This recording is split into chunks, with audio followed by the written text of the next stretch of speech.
ask any literary expert, who are the greatest novelists of the last 25 or 30 years? And that top five, in fact, probably the top three, is going to include the name Philip Roth, the author of Pulitzer Prize-winning novels such as American Pastoral.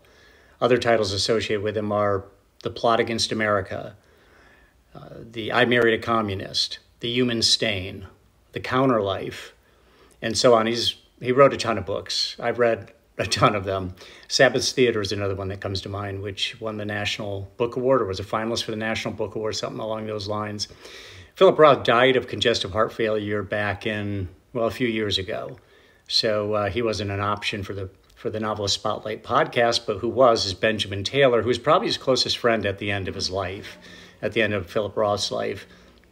He wrote a memoir about his friendship with Philip Roth, and he's the guest on episode number 132 of the Novelist Spotlight podcast. When we look back at Philip Roth, the great novelist, and we talk about, among other things, aging. Philip Roth hated aging. He used to talk about aging being a massacre. And we talk about his writing style. We talk about not just his awards, but how he never did win the Nobel Prize for Literature, something that a lot of people thought he deserved. Benjamin Taylor takes a shot at explaining why he was deserving of that Nobel Prize for Literature.